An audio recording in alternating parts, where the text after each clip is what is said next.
यहाँ शुरू करेंगे, यहाँ से शुरू कर लिया। ठीक। नमस्ते, मैं अभिषेक। इस समय मायावती मऊ में जनसभा करके निकल रही हैं और देखेंगे तो यहाँ पर जो भी उनके समर्थक हैं, जो लोग हैं, उनके हेलीकॉप्टर को देखने के लिए पूरी भीड़ उमड़ी पड़ी है। और आप देखेंगे तो जो सुरक्षा के विशेष यहाँ पर इंतजाम हैं आपको दिखाई पड़ रहे होंगे। नीचे चलिए। यहाँ पर जितने भी लोग हैं यहाँ पर आपको दिखेंगे, नीचे बताओ यार। यहाँ पर जितने भी लोग हैं यहाँ पर देखेंगे सुरक्षा के बड़े इंतजाम हैं। हेलीकॉप्टर अभी यहाँ से उड़ान भरने वाला है। आपको मैं इधर से यहाँ दिखाऊँगा कि इस तरीके से जो समर्थक हैं बड़े ही जोश में हैं और उनका हुजूम यहाँ पर दिखाई पड़ रहा है। और हेलीकॉप्टर जैसे ही उड़ान भरता है समर्थकों के बीच में ज़बरदस्त उत्साह देखने को मिलेगा। और यहाँ पर जो घोसी लोकसभा में मायावती की जनसभा हुई और जनसभा में उन्होंने पूरा सत्ता के एक पॉइंट को बताया और 5 विकासों तक को उन्होंने मुद्दे में उठाया। हुई और जनसभा के बीच में आपको यह पूरा दिखाई दे रहा होगा, उड़ान भर रहा है। और उसके साथ ही आप बता दें कि लोकसभा में पूरे चुनाव का माहौल है, अब काफ़ी गर्म हो गया है। यहाँ का चुनाव 7वें चरण में है और आज एक बड़ी जनसभा हुई और इस जनसभा में 7वें चरण के मतदान के प्रत्याशी यानी आजमगढ़, लालगंज लोकसभा, बलिया लोकसभा, सलेमपुर लोकसभा और घोसी लोकसभा के जो भी बसपा के प्रत्याशी हैं उनके समर्थन में जनसभा की गई। इस जनसभा से कहीं ना कहीं जो मायावती है पूरे पूर्वांचल में अपने साधन में जुटी रही और अपना प्रेशर बना रहा है। आपको दिखाई पड़ रहा है यहाँ पर बसपा के यहाँ पर समर्थक नहीं जोश है और कहीं ना कहीं हेलीकॉप्टर को देखने के लिए जो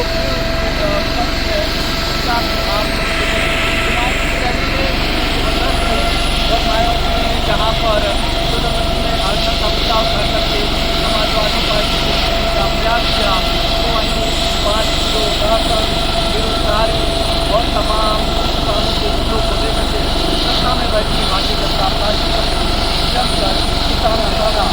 सबसे बात यह है कि राज्य में जनसभा में एक बड़ा मुद्दा पूर्वांचल राज्य का चुनाव में कहा कि जब केंद्र में बसपा की सरकार बनेगी तो पूर्वांचल राज्य बनेगा और जब पूर्वांचल राज्य बनेगा तब सरकार होगा।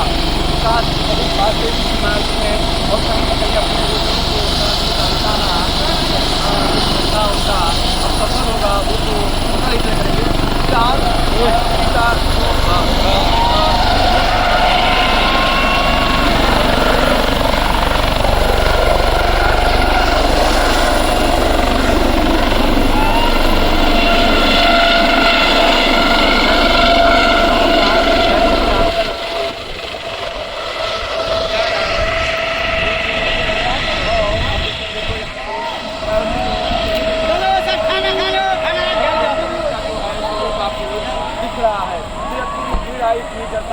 जनसभा खत्म हो गई। अब यह भीड़ लौटेगी अपने घरों पर और घरों पर लौट करके किसको वोट करेगी ये तो भीड़ बताएगी। भीड़ में अधिकांश लोग बड़े बड़े नेता को सुनने, देखने और हेलीकॉप्टर देखने को भी आते हैं, लेकिन इस चिलचिलाती धूप, उमस भरी गर्मी और जो तापमान की काफ़ी वृद्धि हो गई इसमें जो भीड़ जुटी थी कहीं ना कहीं जो बसपा के वोटर हैं, जो विशेष करके दलित वोटर हैं, घरों से निकलते हैं और अपने नेता को खूब सुनते हैं।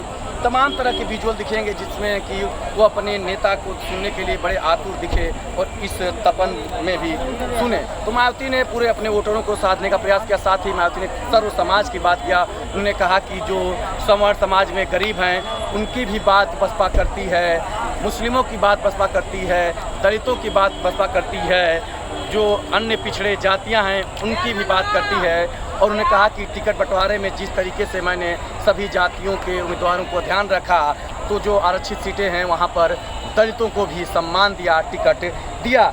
मायावती ने अपनी बात में कानून राज का भी बात किया कि जब बसपा की सरकार थी तो मेरे पार्टी का सांसद था, उस सांसद को मैंने सीएम आवास बुला करके गिरफ्तार करवा दिया। तो मायावती जो है कानून व्यवस्था पर ही बात की, कानून व्यवस्था के साथ साथ जो पूर्वांचल के विकास पर बात, सर्व समाज के विकास की बात की, महिलाओं पर बात की। अब देखते हैं कि जो मायावती जनसभा में जो कुछ बातें की, अपने वोटरों से जो बातें की, क्या उनके वोटर मतदान में तब्दील हो पाएंगे, यह देखना होगा। क्योंकि इस बार यहाँ पर ओम प्रकाश राजभर घोसी लोकसभा क्षेत्र से अपने बेटे को चुनावी मैदान में उतारे हैं और ओम प्रकाश राजभर बार दावा कर रहे हैं कि कांसी राम का असली चेला मैं ही हूँ, कांसी राम के मिशन पर मैं चलता हूँ, बसपा अपने मिशन से भटक गई है।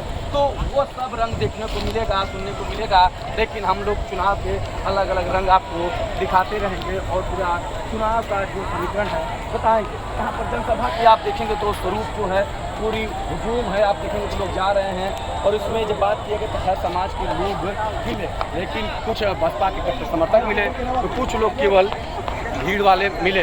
तो इस समय धूप बहुत तेज़ है, धूप इतनी तेज़ है कि बातें करना, बातें सुनाना बहुत ही कठिन है। यहाँ पर जो अन्य प्रत्याशी हैं वो मिल जाएंगे, तो उनसे भी बात कर लिया जाएगा।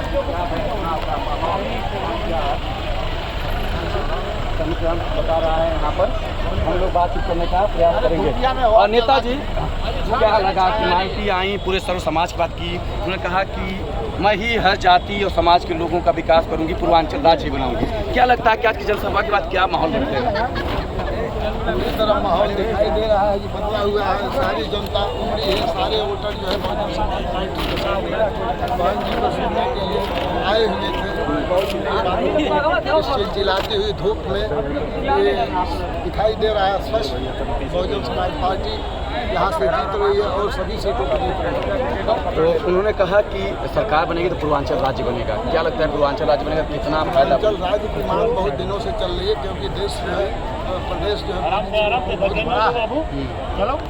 उत्तरांचल बनने के बावजूद भी अभी बड़ा है, इसलिए छोटे राज्य बनने से आसानी से शासन जो है प्रशासन जो है छोटी सी है। बहुत बड़ा है। तो देखिए कितना प्रभाव पड़ेगा उनके जाने के बाद? काफी थके हुए आप लोग हैं। आज जनसभा संपन्न होने के बाद कितना प्रभाव घोसी लोकसभा क्षेत्र में पड़ेगा? पकड़ है, पानी पिलाइए। चलो कोई बात नहीं, पानी छोड़ डालो ना।